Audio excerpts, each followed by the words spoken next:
So I am super excited to have you on today. If you wouldn't mind just explaining a little bit about you and just, a quick background on you.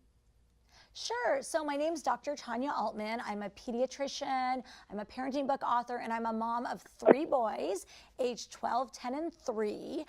And today I'm here to talk to you about this dramatic increase we're seeing across the country in eczema, in allergies, in asthma.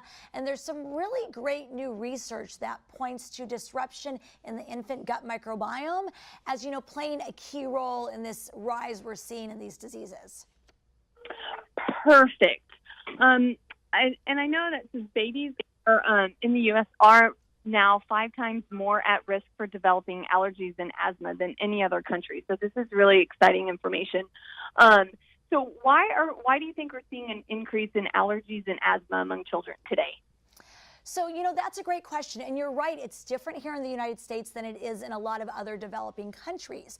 So in this country, unfortunately, over the last 100 years, we've had this sort of generational decrease in good gut bacteria in moms. And so moms don't have the B. infantis, which is that good gut bacteria, to pass on to their babies anymore during childbirth. And when babies are born without the transfer of the good gut bacteria, they get an overgrowth of unhealthy bad gut bacteria. And it's this overgrowth of bad gut bacteria that is linked to increased cases of eczema and allergies and asthma.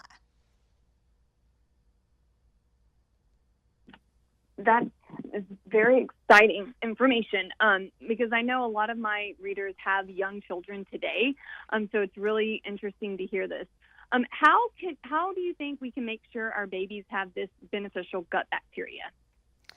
So there's a new infant probiotic called Evivo, which is B. infantis. It's this good beneficial gut bacteria, and you can actually feed it to your baby with a few milliliters of breast milk every day, starting right after birth. And this can help colonize your baby's gut with the good gut bacteria. And we have good data to show that feeding Evivo every day can decrease overgrowth of the bad gut bacteria by 80%. So this is really groundbreaking. I mean, I wish we knew it when my boys were younger, but it's something that I now recommend for all of my pregnant moms and moms that are having new babies. I want them to know about this. That's perfect transition, because I was just going to ask about probiotics and the relationship to gut bacteria, because we just started feeding my 7-month-old probiotics in his formula as well, and we just started giving my 2.5-year-old a probiotic gummy. So that is really helpful to hear. And I know a lot of people are kind of nervous about feeding or just giving their children probiotics because of the live organism component. So if you could just talk a little bit about that and the relationship to the gut bacteria and why we shouldn't really be afraid of that. Sure, definitely. So, probiotics are beneficial at all ages, and there's, more and more data coming out on a weekly basis about the benefits of good gut bacteria. And we know, based on this research at UC Davis, that for newborns, that B. infantis is really that good live organism that you want babies to have. And the safety data is really excellent on the Evivo probiotic. So I want to, assure your listeners and your readers that they don't have to worry about feeding their babies probiotics. This is actually something good that historically babies used to be born with, and now we know how to basically go back in time and reset up the gut microbiome the way that nature intended it. So, for older kids too, although it may be different bacteria that we're talking about, if your pediatrician recommends a daily probiotic because, let's say, your child is on antibiotics or they have diarrhea, or your older child has eczema or asthma, as long as it is a good product, I don't think you need to be afraid of it at all. It's usually something beneficial that is good for your gut, because you want to have this balance where the good gut bacteria, outweighs the bad gut bacteria.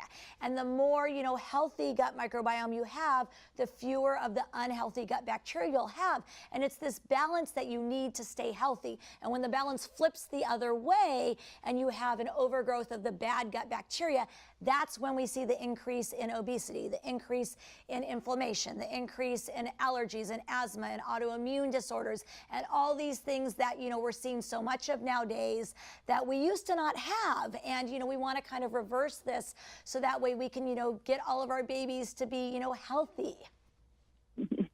Yes, perfect. And it's funny that you said autoimmune diseases because I live with psoriasis, and there's a genetic component to that. And I'm always interested to see how the genetic component plays in the disease like psoriasis or any autoimmune disease, and how probiotics can kind of help with that. And that's a main reason why I give my sons probiotics as well. So it's really great to hear this information. Yeah, and I think you're doing the right thing, and you're right. I mean, there is more and more data coming out every day on, the links between psoriasis and, what bad gut bacteria might be linked to that, and the benefits of giving good gut bacteria to your kids, so that way they don't end up with what you have. So I think you are setting the groundwork for your kids in the right way, and you're doing all the right things.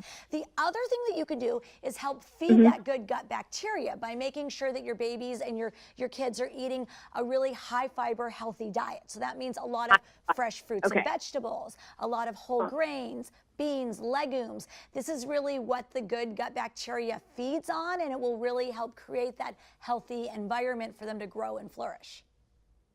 I love hearing that. I know it's really hard to get kids to eat vegetables, and I know I hear that a lot from my readers. So and I think probiotics can kind of help with that as well. Am I right?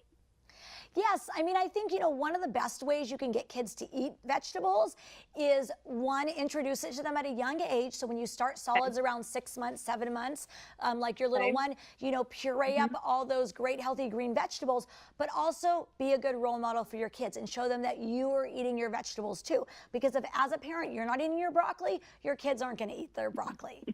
And then you can also take them to the farmer's market, and let them touch and feel all the fruits and vegetables. Get them involved in cooking in your kitchen and preparing, healthy nutrition. And even if they go through a picky phase around 2, which a lot of them do, where they don't want to touch it, as long as you keep showing it to them and you don't totally take it out of their, frame of reference, if you still show them that it's on their plate every day, they will go back to eating it again when they get older, I promise. Okay, that's very good to know.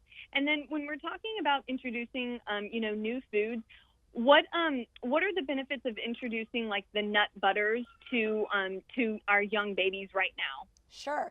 So I recommend introducing nut butters to babies around 6 months of age. So there's good data with peanuts. It was the LEAP study, and it showed that by introducing peanut products starting around 6 months of age, you can actually, they even started earlier at 4 months in the study, you can actually decrease the chance that your child will become allergic to peanuts later on in life. And we feel that this is true, with other allergic type foods as well and other nuts. So what I like to do is mix a little bit of peanut butter or almond butter starting around 6 months of age in babies, baby food oatmeal, in their yogurt and other things that they're eating, and give it to them a few times a week, similar to the LEAP study. One, because it might decrease the chance that they become allergic, but also it gets them used to the taste of these healthy things.